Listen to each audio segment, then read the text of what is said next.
여러분 안녕하십니까. 강시열 변호사입니다. 윤석열 대통령 체포 방해 혐의로 재판을 받아온 김성훈 경호처 차장이 징역 5년, 박종준 경호처장이 징역 4년 등 1심에서 유죄를 선고받고 법정 구속되는 충격적인 일이 발생했습니다. 체포영장 집행 저지가 유죄에 해당한다는 겁니다. 법원은 국가법질서 기능을 형해화했다라고 판시하면서 박종준 경호처장, 김성훈 경호처 차장 등에 대해서 유죄를 선고하고 법정 구속을 했습니다. 참 충신들이 그야말로, 그리고 당시에 과연 공수처가 수사권이 있는가, 그리고 당시 발부된 영장이 적법한 영장인가 등에 대한 엄청난 논란이 있었기 때문에 경호처의 처장과 차장으로서는 당연히 현직 대통령을 보호하기 위해서 최소한의 보호 조치를 한 것인데, 그것이 위법하다면서 중형을 선고하는, 무려 5년 4년을 때리는 이런 참극이 발생했습니다. 충신들이 감옥 가고, 그리고 간신들은 출세하는, 탈령을 했다는 의혹까지 받고 있는 자가 국방부 장관을 하고, 정말 이 나라가 법질서가 전도되고 가치가 전도되고 참 슬픈 일이 벌어지고 있습니다. 지난해 1월 고위공직자범죄수사처의 윤석열 전 대통령 체포영장 집행을 방해한 혐의로 재판에 넘겨진 대통령 경호처 수뇌부가 1심에서 유죄를 선고받았습니다. 서울중앙지방법원 형사합의 26부 이연경 부장판사는 오늘 특수공무집행 방해 등 혐의로 기소된 박종준 전 대통령 경호처장과 김성훈 전 경호처 차장에게 각각 징역 4년과 징역 5년을 선고하고 법정 구속했습니다.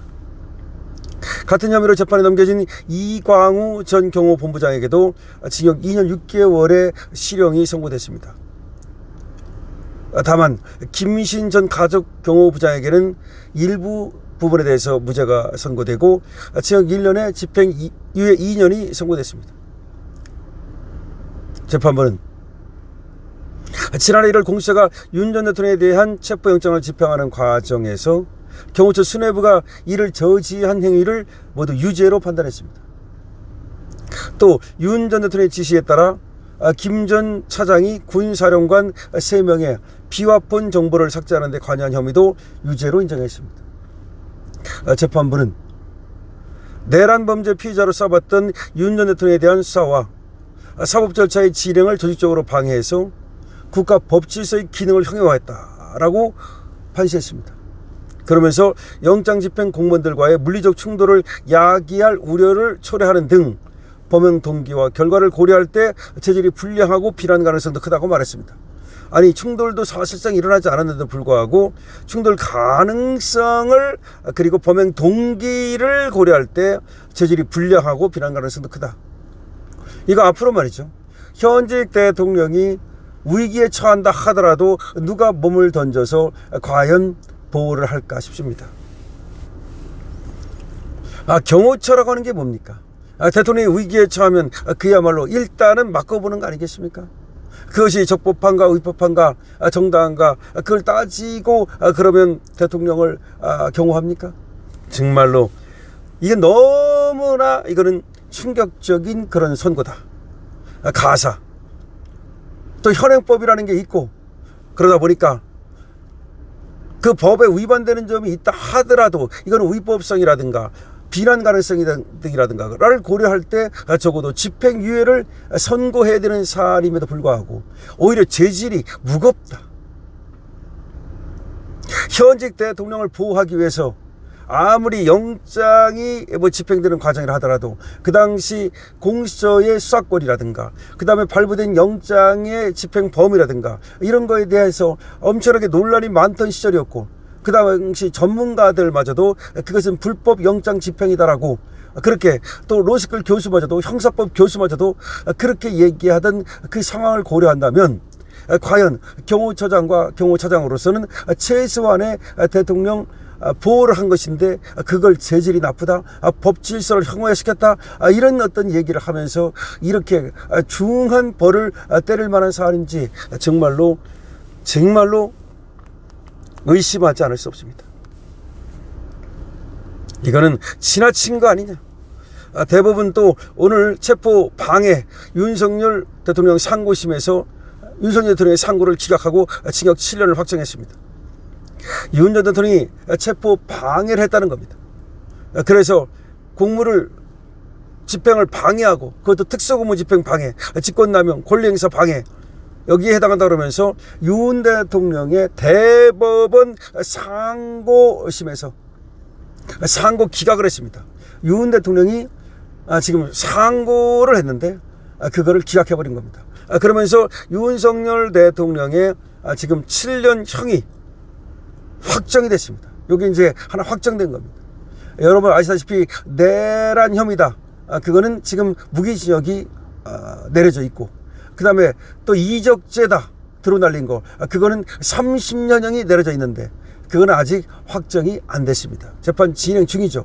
그런데 체포 방해를 했다. 영장을 가지고 공수처 애들이 체포하러 왔는데 윤석열 대통령이 체포 방해를 했다. 그거는 징역 7년이 대법원에서 확정이 됐습니다. 그리고 같은 혐의로 1심에서 재판을 받은 박종준 경호처 처장은 징역 4년, 그리고 경호처 차장은 징역 5년의 엄청나게 중한 형을 두드려 맞았습니다. 도대체가 말이죠, 이 법원이 권력을 잃은 사람들, 이런 사람들한테는 가혹하고 권력을 가진 이재명에게는 말이죠, 재판도 재개하지 못하는 그런, 정말로 코에 걸면 콜거리, 귀에 걸면 귀걸이, 이게 사법부가 도대체가 국민에게 이게 얼굴을 들 수 있는 상황이 아닙니다. 빨리 AI 판사를 도입해야 된다. 빨리 AI 판사를 도입해야 된다. 만약에 AI 판사가 유무죄를 정하고 형량을 정했다면 과연 김성훈 경호처 차장에게 이렇게 무거운 형이 내려지겠는가 라는 말이 지금 피토하듯 흘러나오고 있습니다.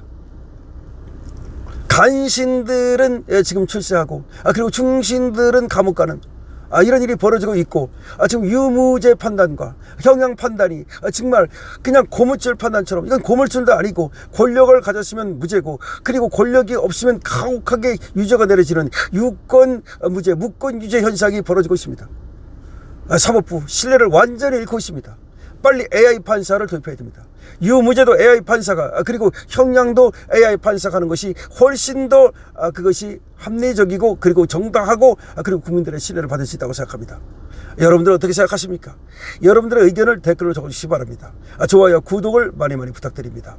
김성훈 차장, 박종준 처장에 대해서도 여러분들께서 응원해 주시기 바랍니다. 윤석열 대통령, 물론 여기에 뭐 연연도 하지 않겠지만 어쨌든 7년 확정이 됐는데 정말로 이것도 말도 안 되는 그런 상황이라고 생각이 되는데 여러분께서 응원해 주시기 바랍니다. 강신업 TV입니다.